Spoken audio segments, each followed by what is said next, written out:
Okay, now we're also recording this class. Okay, so we're in Perikaf Aleph Halacha Aleph V'Lichot Edut, and now we have the following situation. The Eidim came. The claim was that a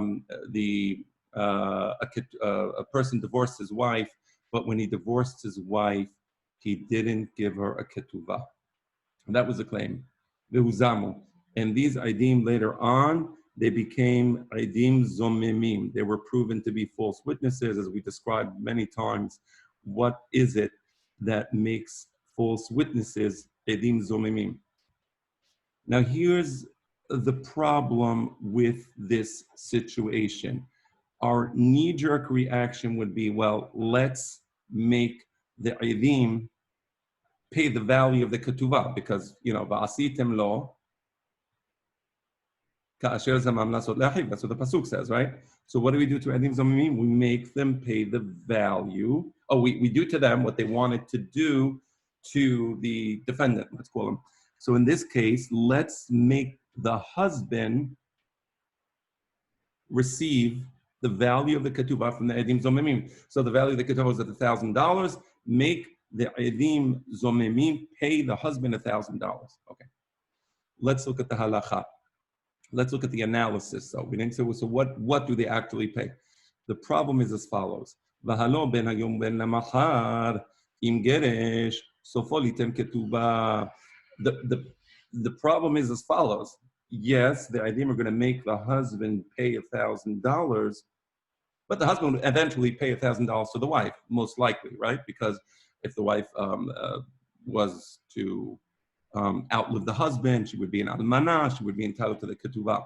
If the husband was to give the wife a get, she would be entitled to the ketuvah. So the likelihood is that the wife would get the money and the husband would pay the money. So he's not really losing the $1,000, right?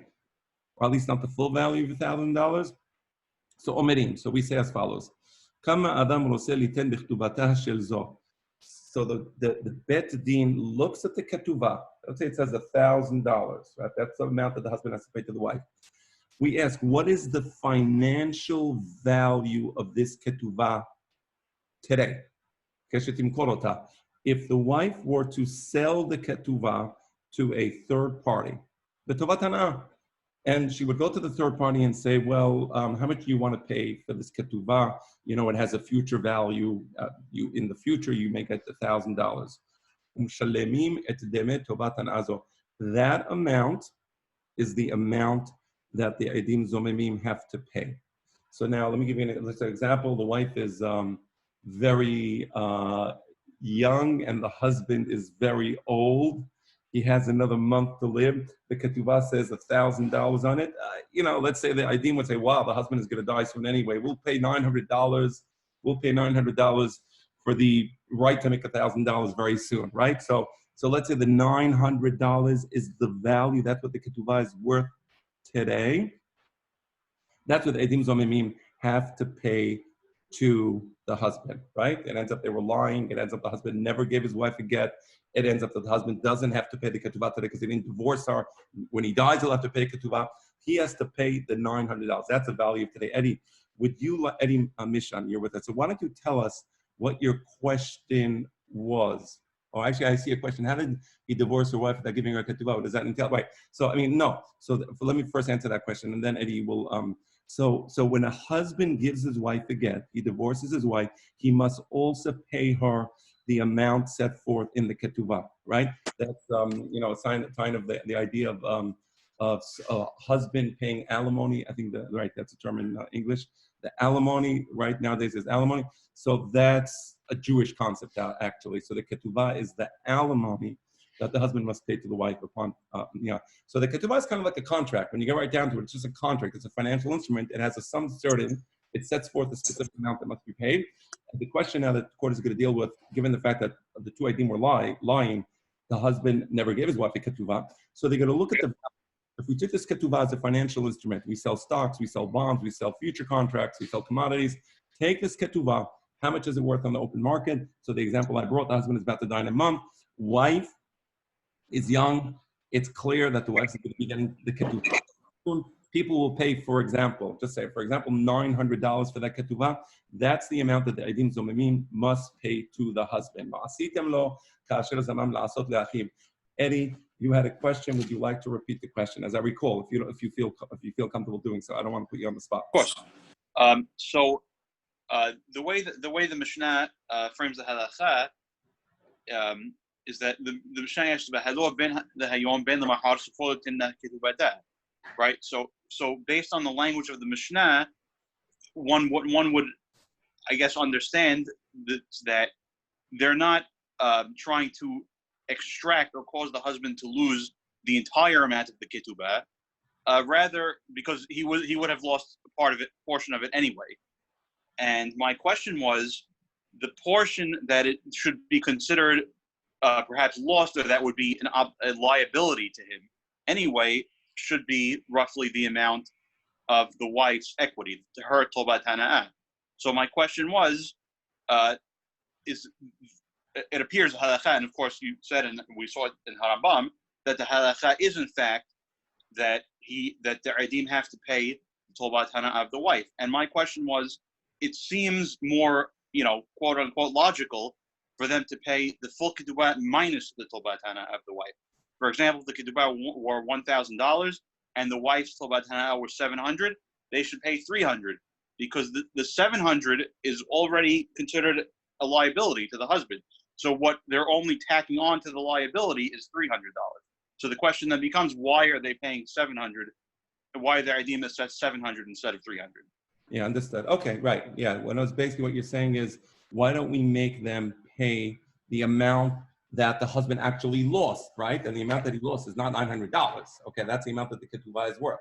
The amount he lost is not $900. And I want to answer that question. Now, this is really important. Rashi actually tries to explain it, and Rashi is very pashtan, and he actually has a sentence here. It's a very long Rashi. I'm just going to read to you. It's in the middle. It says,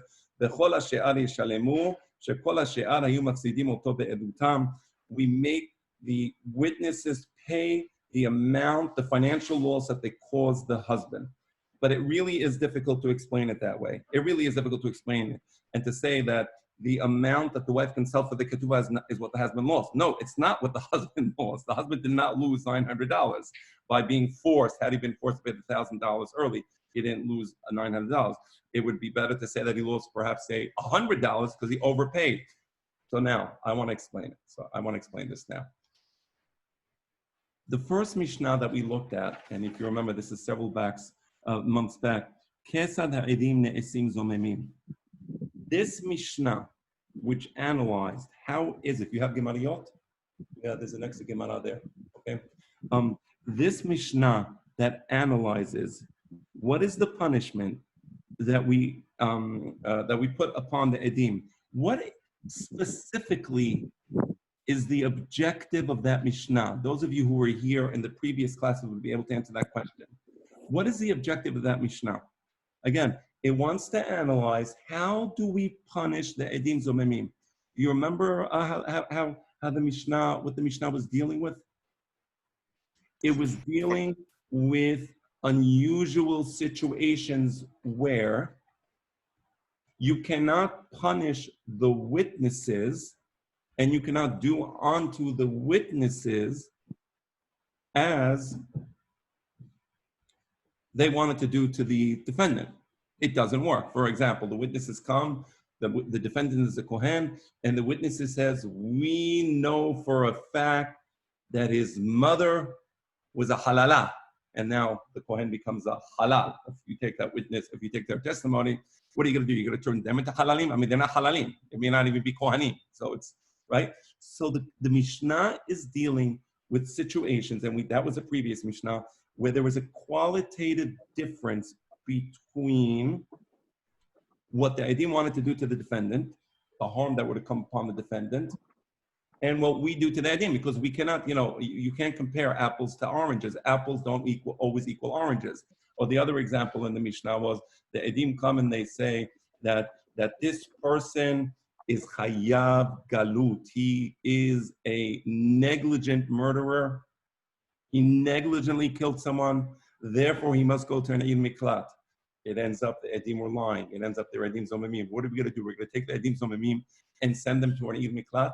I mean, how does that make any sense? The whole concept of the eid miklat is for people who are negligent murderers. They are not like negligent murderers. So it's a different punishment. So the punishment we give to the edim zomemim in the previous Mishnah is qualitatively different than the punishment the edim zomemim wanted to give to the defendant. Okay? Let's now go to this Mishnah.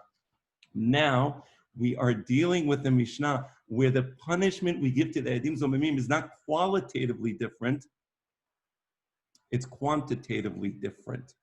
Meaning, this attempt that we're trying to make, oh, how does that make sense logically? And by the way, I know, Eddie, that when you asked the question, you said logically, I think you said in quotes, or you use some other type of qualifying language, because we all understand that logic is not always logical. You know, I don't know if it's me, but it's breaking up. Oh. Yeah, also by me. Yeah, I'm noticing the same thing. Okay, thank you for telling that to me. I am now going to switch. Give me a moment. Thank you for interrupting and telling me that. I will now switch. I will make two switches. Let me, hold on.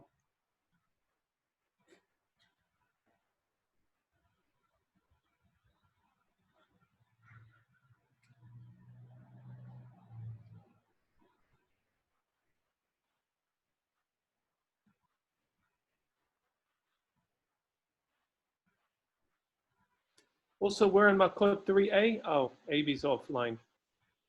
Blah, blah, blah. Are we on Makkot 3a? Yeah, hold on. Uh-oh. That's not too good, the connection.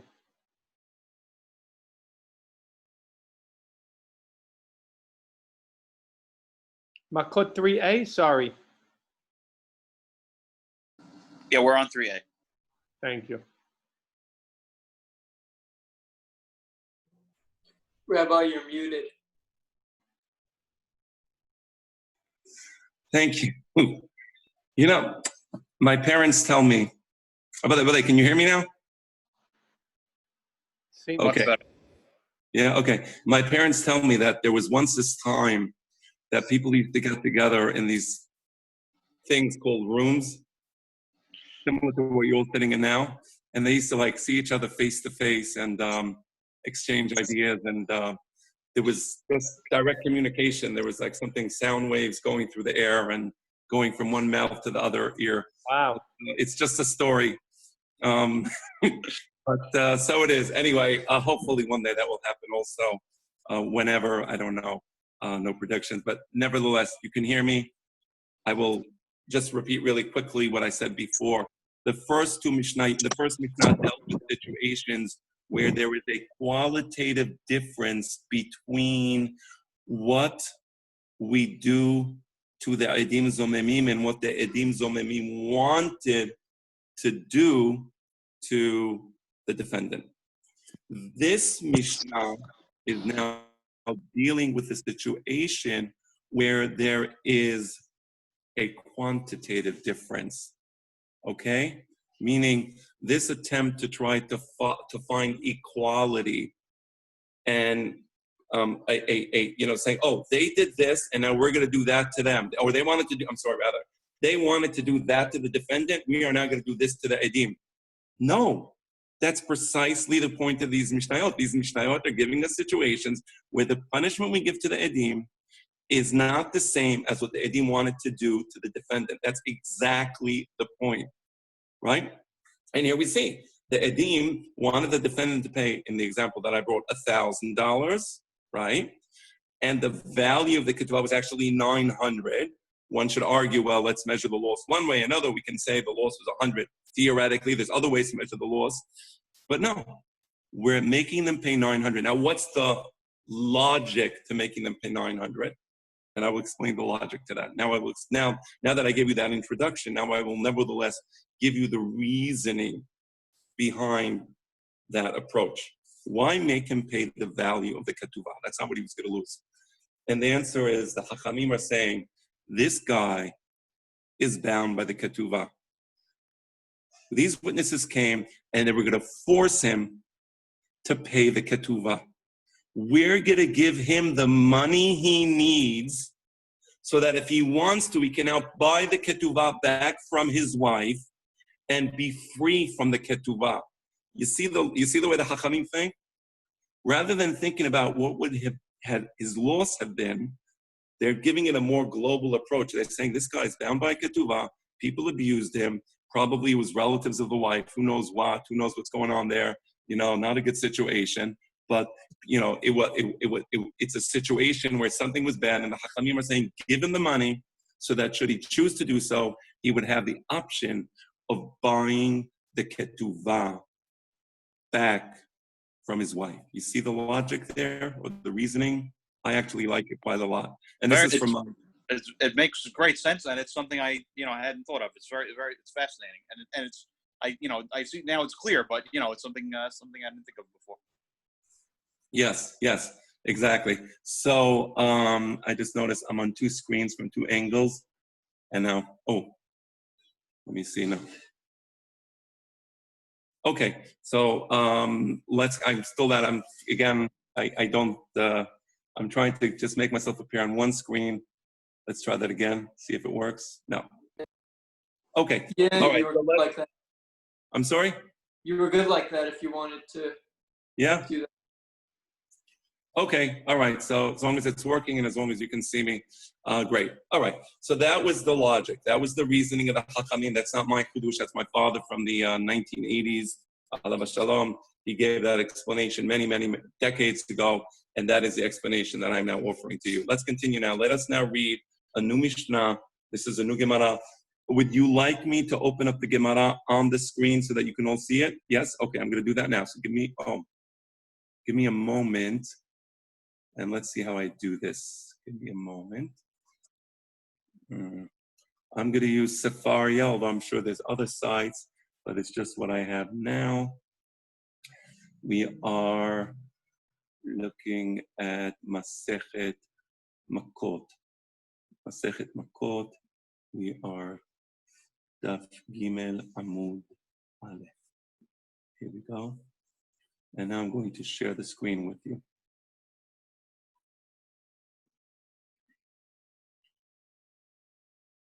All right, here it is. Here's the Mishnah. Now share screen. Here we go.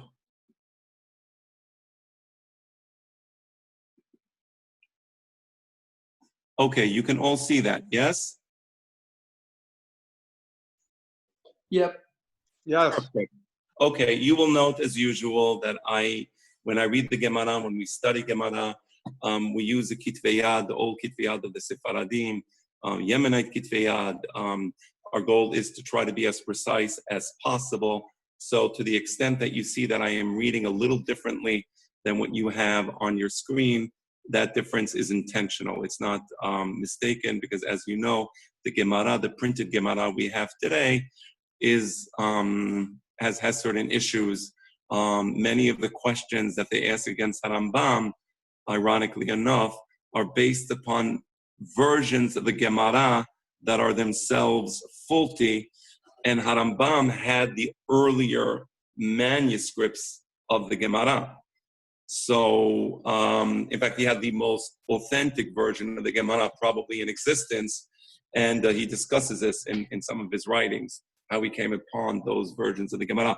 So, I'm not saying that the version I'm using is his. I wish, wow, that would be incredible. That's Yemot HaMashiach. But in the meantime, we try to come as close as possible, nevertheless. So here goes. We're reading the Mishnah. The Mishnah says, Me'ivim anu be'ish peloni. Okay. Me'ivim anu et ish peloni shehu hayav lachavero elef zuz al menat litenan mikan v'ad sheloshim yom. Here's the situation. The Edim Zomemim come to court and they testify. For example, the defendant, let's call him Reuven. Reuven entered into a loan agreement under which he was to pay $1,000 to Shimon in 30 days' time. For example, let's assume that it was an oral loan. Okay, let's assume it's an oral loan.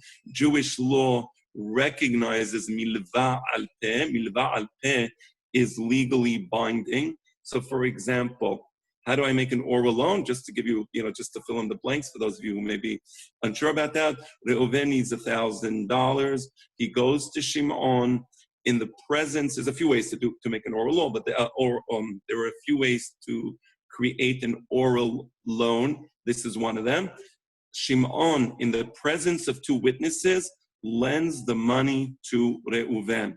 And in the presence of the two witnesses, they specify that in 30 days' time, Reuven would need to pay back Shimon the money. So that's how an oral loan is created.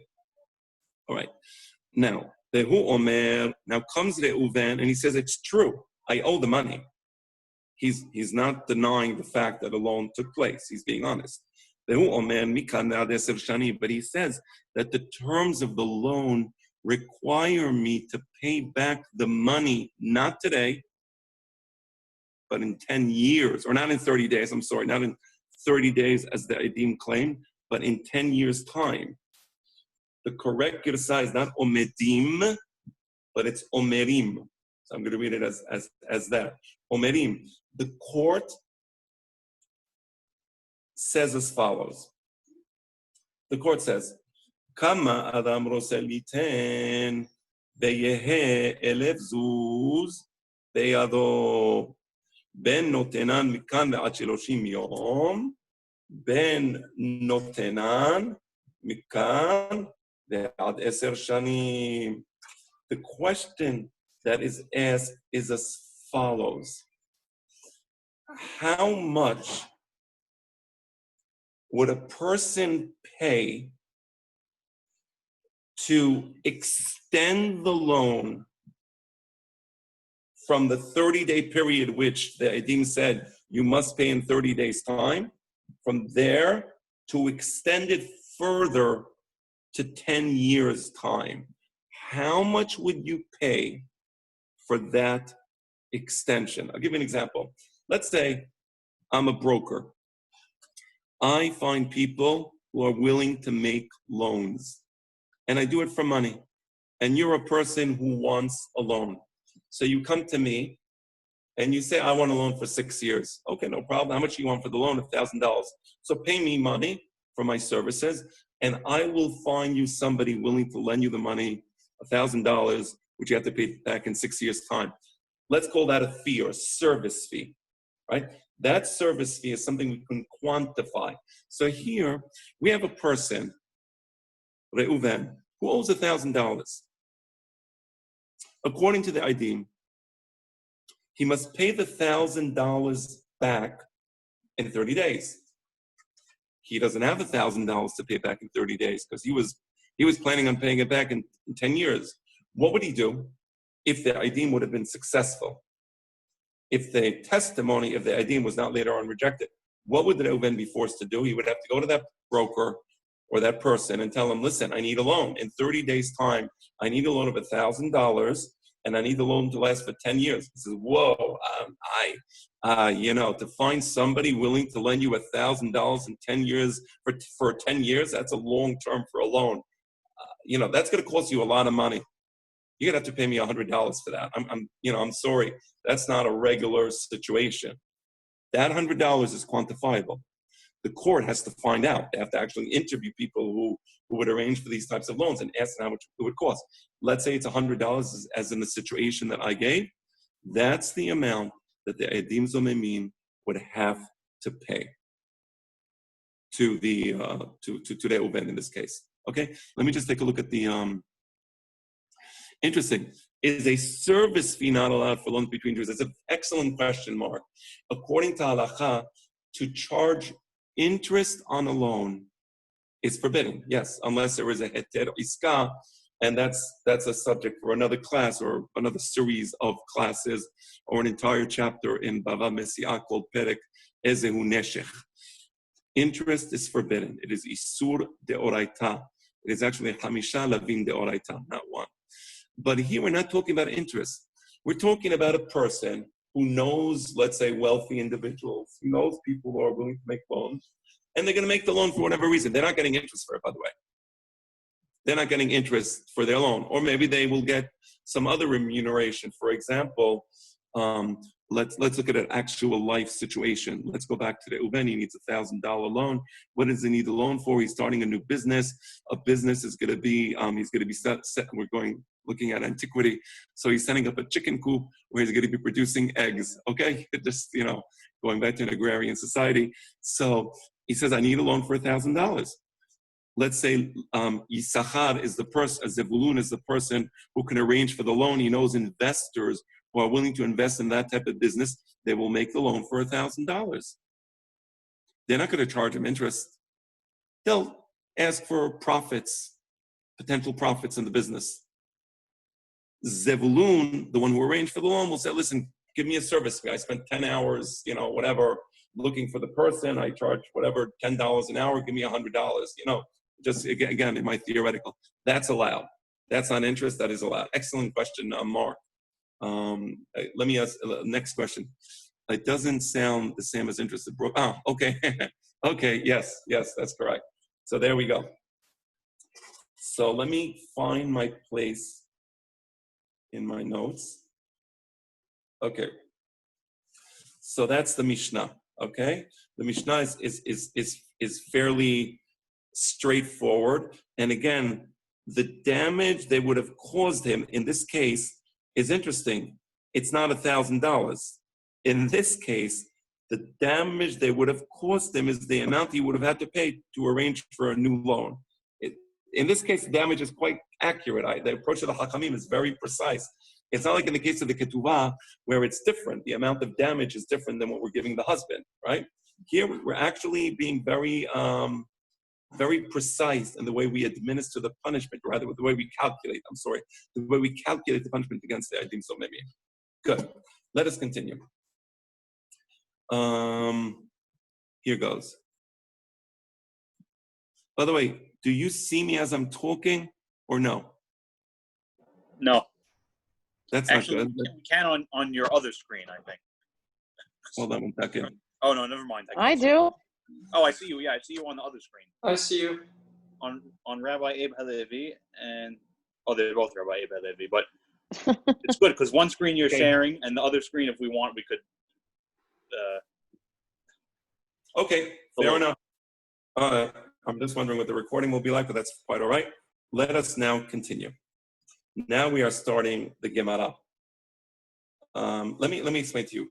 This is an interesting type of sugya. There are sugyot that deal directly with the Mishnah, meaning generally, but not always, the sugya in the Gemara is the class or a class that took place in one of the yeshivot in Babel, either Surah or Pumbedita. Before Pumbedita, there was Nehar De'ah, but it took place in one of the yeshivot in Babel, and the purpose of the class was to discuss an aspect, a sentence, a phrase, a word in the Mishnah, or to discuss something about the Mishnah, perhaps the source for the Mishnah, right? But the sugya is directly related to explaining the Mishnah. That's one type of sugya, and it's common. Another type of sugya, and the one that we're looking at now, is where there was a class on a particular subject, and the particular subject is not related directly to the Mishnah. Let's call the subject A. So the yeshiva now in Bavel wants to discuss subject A. In the context of discussing subject A, and for the purpose of resolving a particular dilemma that is confronting the Chachamim in the yeshiva, they bring the Mishnah. Our Mishnah is brought tangentially into a discussion not related to the Mishnah, related to something else, but the Mishnah now is a source for that. Why do that? Why not? Why do that? So there are a couple of things, a couple of reasons why do that. Why not just discuss the Mishnah directly?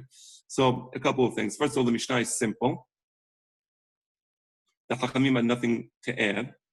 Second of all, there is no Tanaitic material on this Mishnah. So given those two factors, number one, the Mishnah is simple, it's easy to understand. Number two, there's no external Tanaitic material that bears upon the Mishnah. There's nothing to discuss about the Mishnah specifically and directly.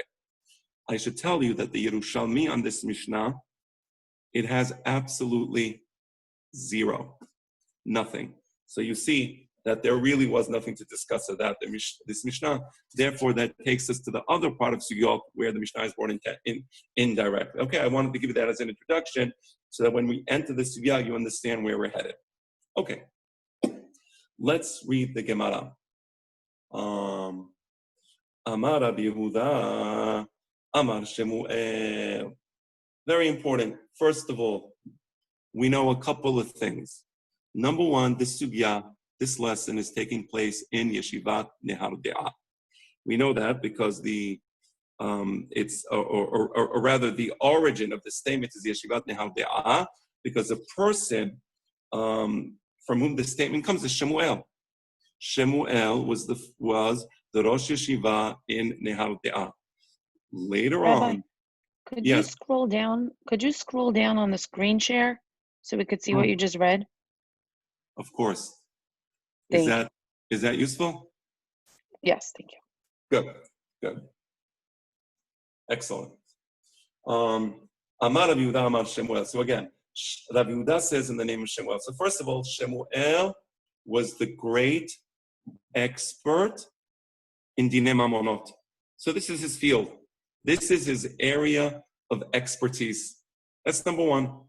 Rav, there's a famous Talmudic statement, Halacha kirav be'isura u'chshmuel be'mamona. The halacha is rakav in things to do with isur ve'heter, but the halacha is like Shemuel in dinei mamonot. So this is a question of dinei mamonot. Number one, Shemuel's great expertise. So we have to take this statement very seriously.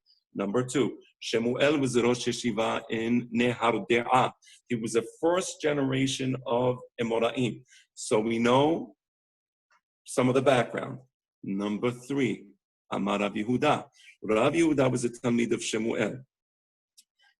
By the time Rabbi Yehuda becomes Rosh Yeshiva, Nehar De'ah was destroyed.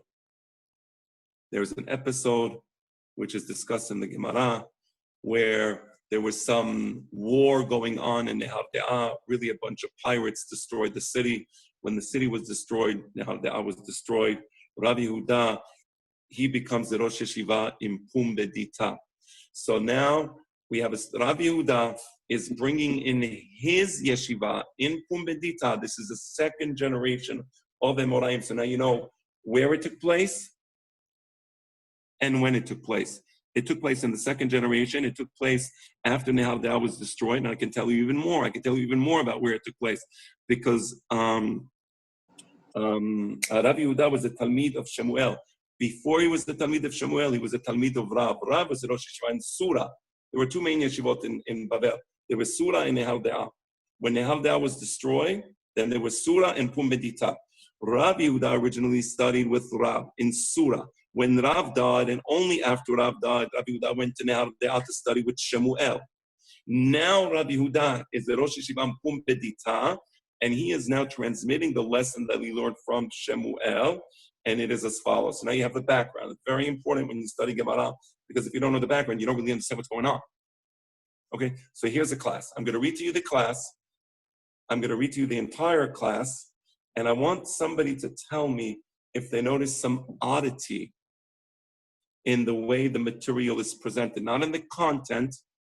We'll deal with the content later. I'm talking about the way it's presented. So here goes. I'm going to read you the presentation.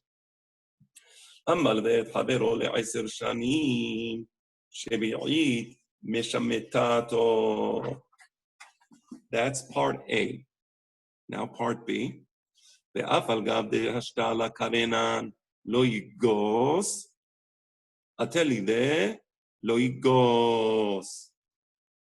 it. That's the class. I just want to understand. I said that's a class. I want you all to understand. This class may have lasted 4 hours, may have lasted 7 hours, may have lasted 10 hours. This is a summary of the class. The class or the summary of the class has two parts. It has a statement.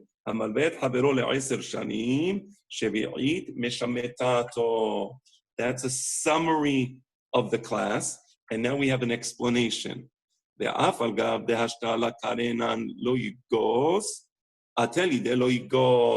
Okay. What oddity does somebody, any of you, detect in the way the material is presented? You are free to unmute yourselves and volunteer to answer the question. I noticed that the first line, Amar Abiuda Amar Shemuel, is in Hebrew, whereas the second line is in Aramaic. That is absolutely correct. And that is exactly what I had in mind. And it's important to be sensitive to this. And I will explain to you what that means. So let's read the first line. That's the first line. The second line, I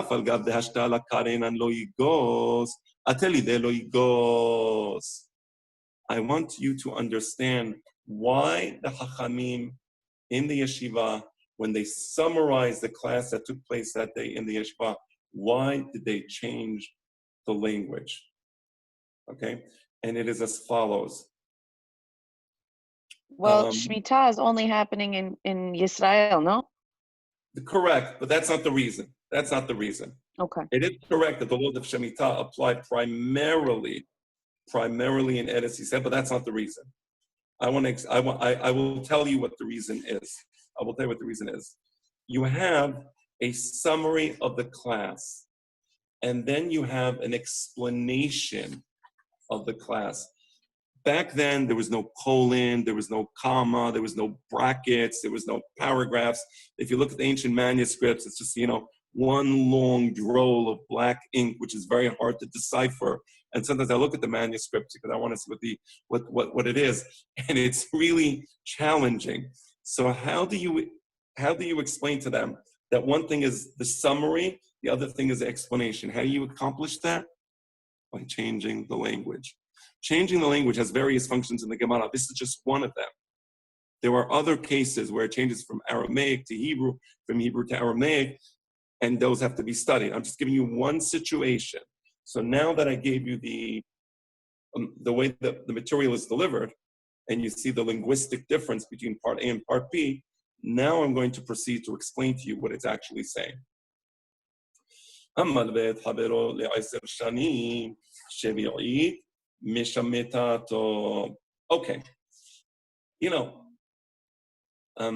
In well-written books, you don't have coincidences. And when Chachamim make statements, you don't have coincidences, okay? It's clear that Shemuel has something in mind when he makes this statement. What does he have in mind when he makes this statement? Who knows? It's pretty obvious. It's like staring us in the face. Shemuel is choosing a loan which coincidentally has a term of 10 years. Where does Shemuel get the idea of a loan that has a term of 10 years? From the Mishnah. From the Mishnah. Okay, so here you see that he has something very specific. He's intimating something. Again, this isn't the subject that's being discussed. The subject that's being discussed is the following. I will explain to you the subject, the actual matter at hand. As I refer to it, subject A. About 10 minutes ago, I said subject A. Here's a subject that's being discussed, and they had a class about it. And the class included various opinions and various discussions, and it was as follows. You know that you have the laws of Shemitah. And the laws of Shemitah, every 7 years, on Shenat Shemitah, you have the laws of Shemitat Karkaot. I'm sorry, the laws of Shemitat Kesafim. The laws of I'm sorry? No, Kesafim. Yeah. Yeah, Shemitat Kesafim. The laws of Shemitat Kesafim mean that loans are forgiven, or rather, I don't know if the word forgiven is a good word. Loans on Shenat Shemitah, the loans are annulled. So if a person borrowed money, if Reuven borrowed money from Shimon, when Shenat Shemitah comes, the loan is annulled. Now, let me explain to you why the loan is a no. The Torah says so. The Torah says, Lo yigos et re'ehu. The reasoning for not every mitzvah has a reasoning behind it, right? We have many mitzvot in the Torah where the Torah doesn't offer the reason for the mitzvah. Here, the Torah actually offers a reason, and I want to tell you where does the reason for the Mishnah for the where does a reason for the law of Shemitat Kesafim appear? Where does it appear? Shalomo, get me the Tanakh over there. It's on top of that pile of books. Isn't the point to like encourage helping each other, giving loans and not putting people into debt forever for the rest of their lives? Okay, fair enough. But the question I'm asking is as follows. Is where? The Torah gives us the reason. Rabbi, I think it's Parashat Re'eh. Perashat, who said Perashat Ve'eh? I did. I think it says Lo yigos et re'ehu ki karash mital Adonai. Oh, excellent, excellent. You see, everybody, how important it is to read the Torah when you're young. Because when you read the Torah when you're young, the Pesukim become part of your intellectual vocabulary, and that's so important. So first of all, it appears in Perashat Ve'eh, and it appears in the book of Devarim, and that's important, and I will tell you why in a moment. Because when Moshe Rabbeinu stood before the Jewish people, as the Jewish people were soon going to enter into Eretz Yisrael, and Moshe Rabbeinu was soon going to enter the sphere of Olam Haba. What happened is that Moshe Rabbeinu took upon himself the following mission: to explain to Am Yisrael the Torah. And he says, does anybody want me to repeat anything?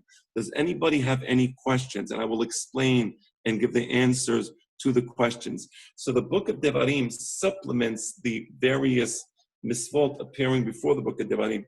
And if you look at the book of Devarim here, it says, Lo yigos et re'ehu.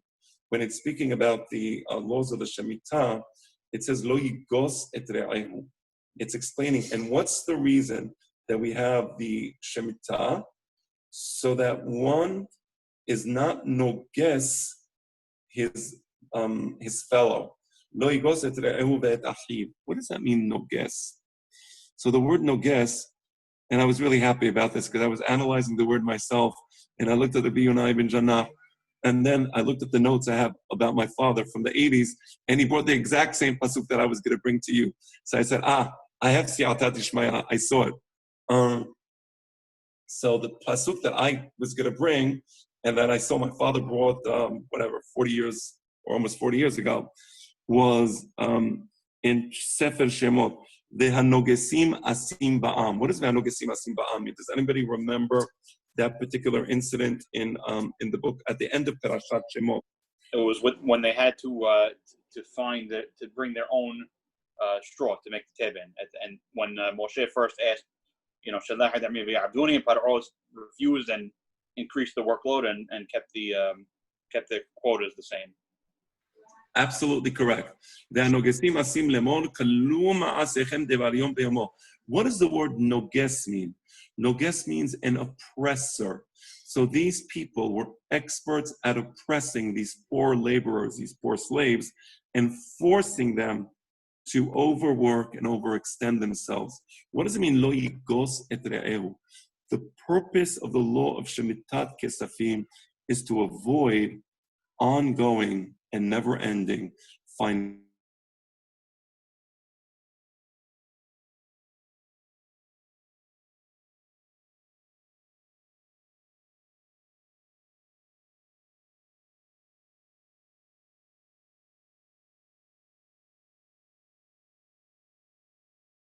happens today.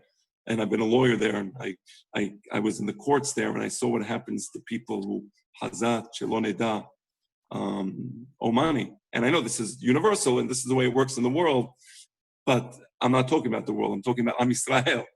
And it just made me so sad to see people literally in debt for their whole lives because soon enough,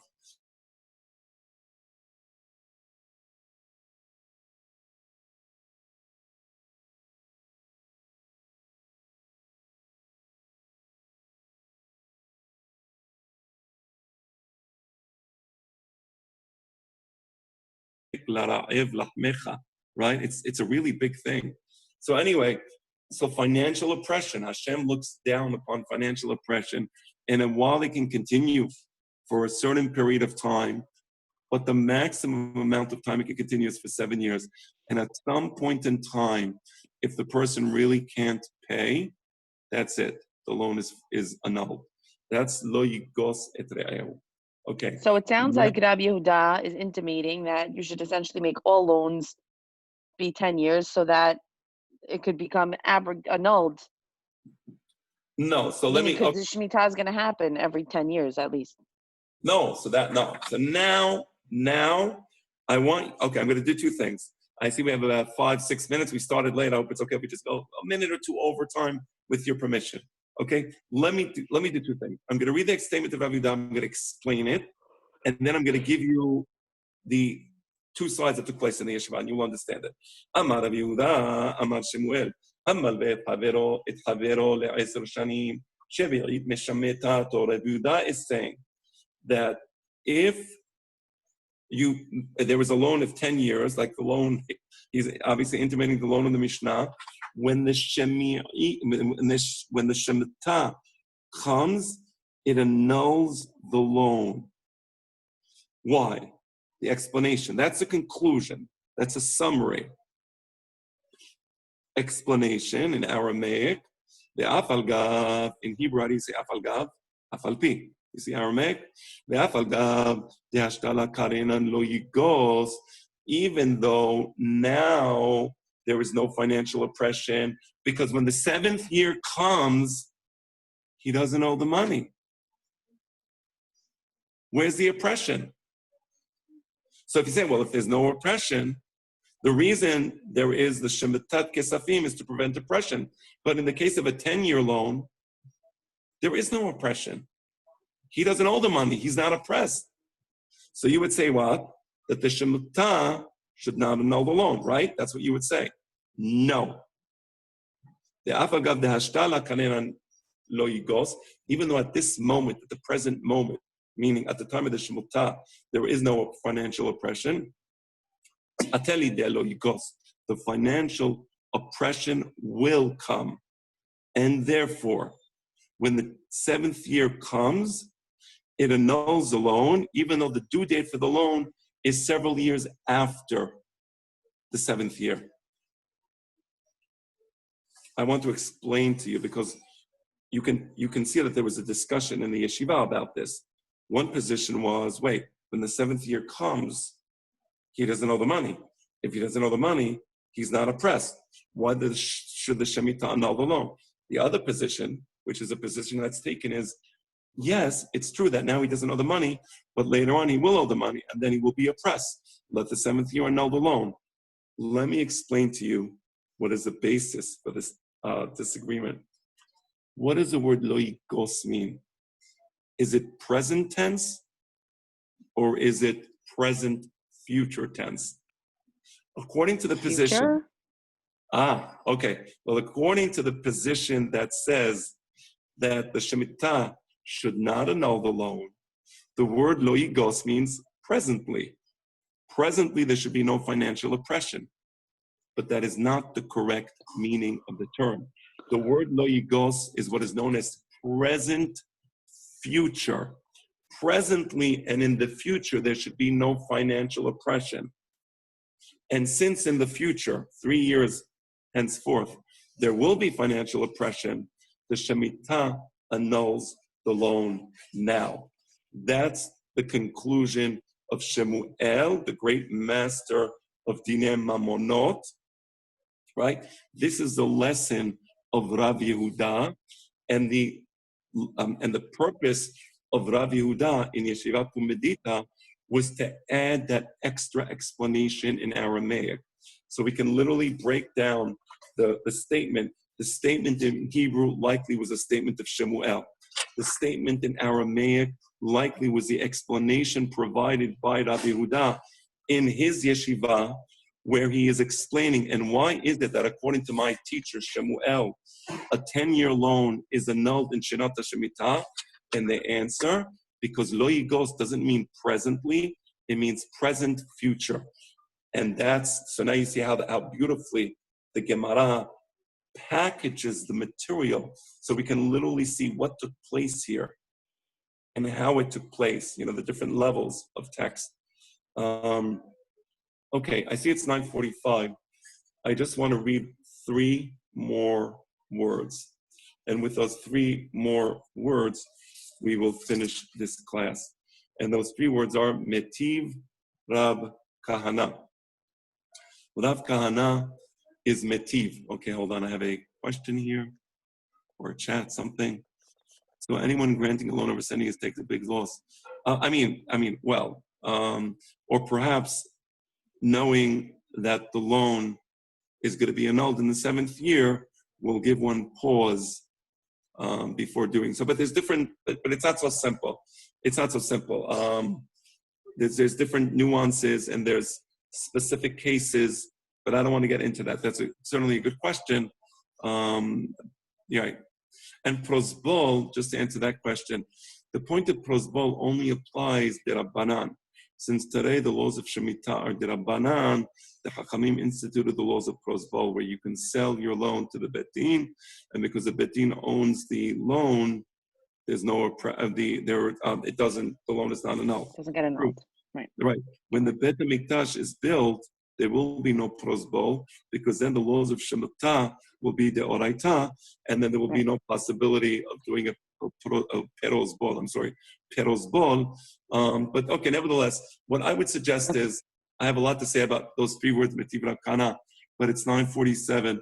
We said a lot today. Does anybody have any questions before we go to next, till next week, whatever that next class is? She'elot, he'arot, chizukim. Okay, so this was it. This is our shiur, and I look forward to continuing in the Gemara. As you can tell, the goal is not to rush the Gemara. There's people who like eating hot dogs and sauerkraut, and they have a hot dog eating contest, and let's see how many hot dogs they can eat in one shot. That's one approach, and there's nothing wrong with that for those of you who like hot dogs and like eating hot dogs quickly. I like good, special food they have to meditate upon. So I view the Gemara as that type of food, where I really love going through the Gemara and understanding it. Okay? Just so you understand my strategy in giving this class. Have a good night. Thank you, Rabbi. Thank you. Chazaku Baruch. Chazaku Baruch. Kuvim tu.